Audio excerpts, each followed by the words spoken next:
So before I upload my next project, which by the way I'm very excited about, I wanted to talk about this. There are a million other cameras on the market that would have been perfect for this project. However, I thought I'd actually talk about the tool in which I used to make a project that I'm extremely excited to show you guys.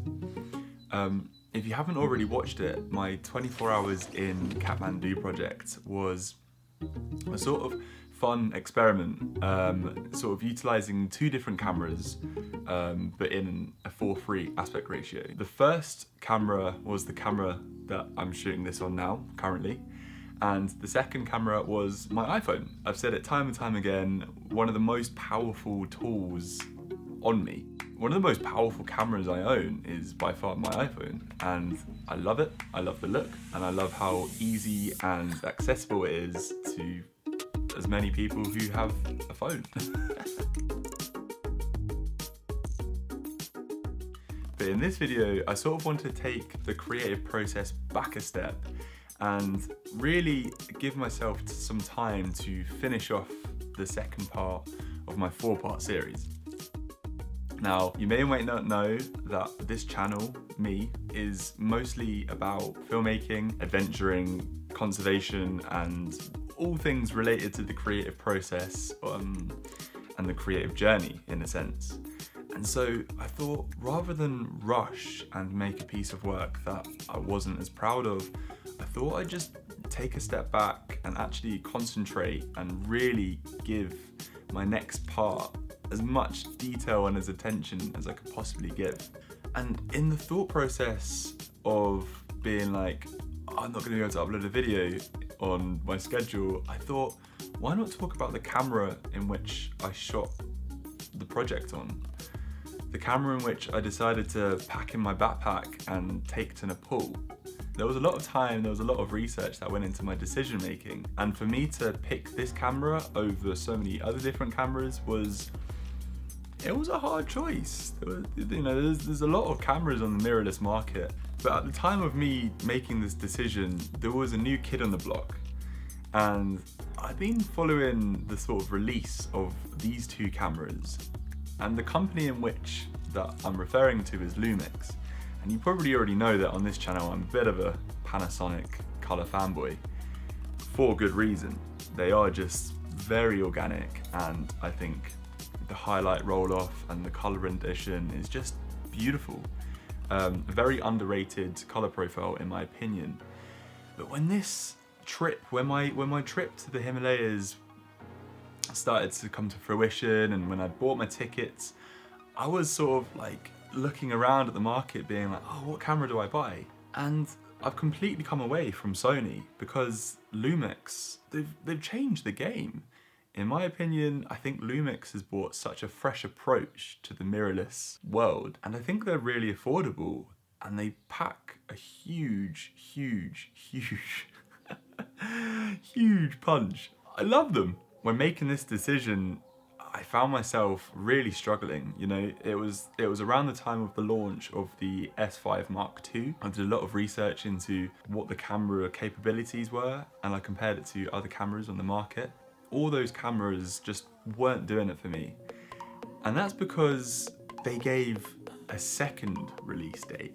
And that release date was for the S5 Mark II X. This camera excited me. And when thinking about the trip and looking at the dates, unfortunately, it wasn't gonna work for me to be able to pick up that camera, go on the trip and utilize it. But the S5 Mark II had been launched and had been released in time for me to go on my trip. And the camera I'm recording on now isn't an S5 Mark II. It's actually a Lumix S1H. So the biggest deciding factor to why I chose the S1H over the S5 Mark II was because of the low pass filter. The fact that the S5 Mark II and the S5 Mark II X didn't have a low pass filter really sort of spun me out. And I got hooked on that as a sort of reasoning to why I went for the S1H. In looking at the footage and seeing test footage online and doing a bit more research into the camera itself, I decided that the S1H was definitely the camera for my needs.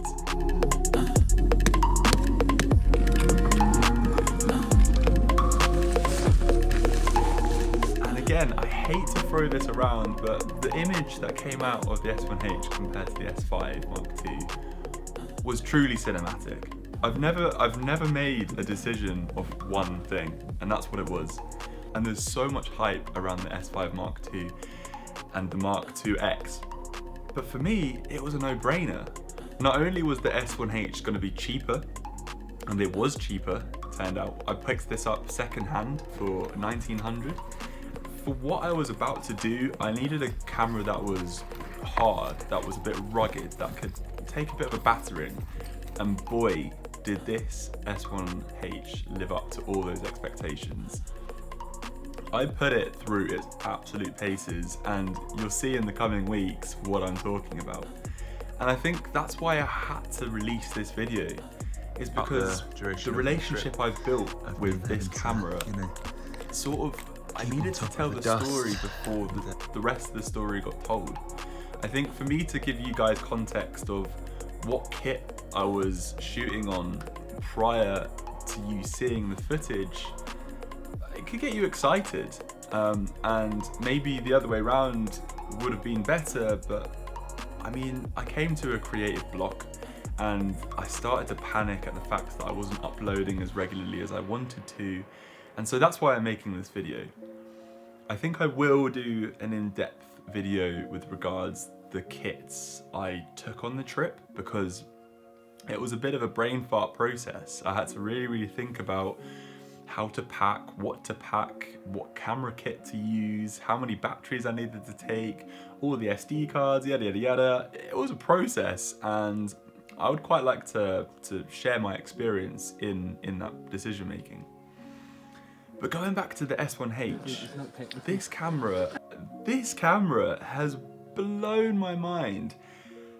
But there are a few facts and things that, through using it on a very daily basis, through really battering it and putting it through all different types of conditions, there's things I love and there's things I truly hate. I thought it made sense for me to make this video now, and to give you some context to what I shot these projects on. But in the meantime, if you've liked this video, or if you're new around here, I'd love for you to give this a little thumbs up and hit the subscribe button, and stay tuned, because seven miles from Tibet is up there, and I've got a cool little collab in the works, so patience. I'm just gonna give it a little while. I'm gonna finish it, I'm gonna do the music, I don't want to rush it. Why would you want to rush something as beautiful as what I've just experienced? I want it to be right, and I want to showcase it in the correct manner. This battery is beeping at me. The irony, I didn't check. That's the thing with this camera, I never check the battery life because I know it's always going to have battery. Not like those Ponce A7S batteries, do you remember those? But anyway, I'm going to love you and leave you. It has been a pleasure. I'm really excited to showcase my upcoming work. And again, please check out 24 Hours in Kathmandu, because that will give you a sort of taster of what's to come. But in the meantime, I hope you've enjoyed this video, and I will see you in the next one. All the love. See ya.